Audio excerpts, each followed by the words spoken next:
2018 na Fortuner na V. V variant yan na push start sa solo. So since 2018 to, halos kapatid ng Fortuner natin. May bracket yung stock natin.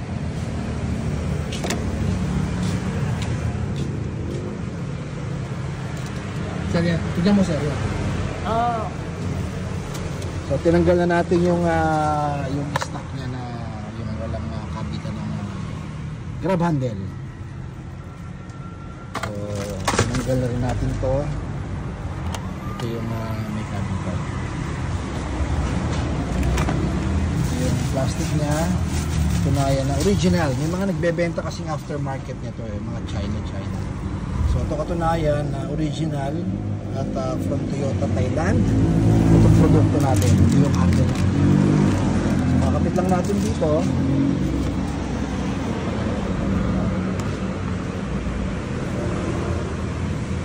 Yan yung bracket. May binibenta tayo niyan kung hindi pa equip. At mga modelo ang Fortuner niya, pwede natin kapitan ng bracket. So kabit na yung panel na may bukas. So kung mapansin mo guys, nasa loob yung bracket, diba? So sa mga mag-i-install na wala yung mga modelong Fortuner, yung mga 2019 hanggang 2025 o 2026 na walang bracket, kailangan nyo to guys.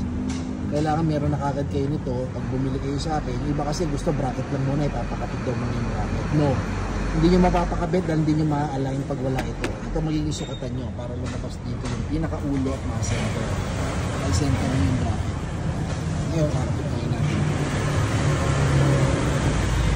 Since original to, pasok yan. So lagyan natin yung tornilyo, then yung cover.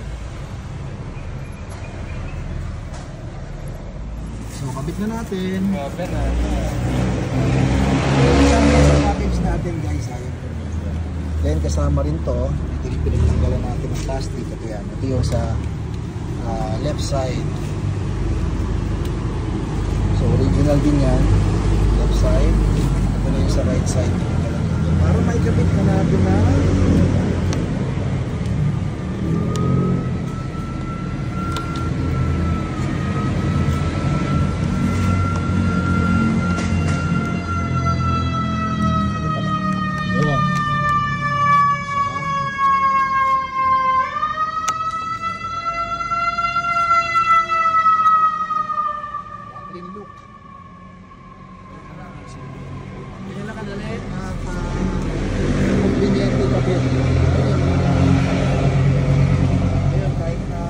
lift kong si sir, naka 2 inch daw to itong Fortuner niya.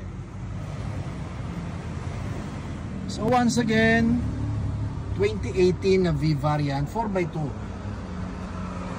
So nakabit na natin pareho both side.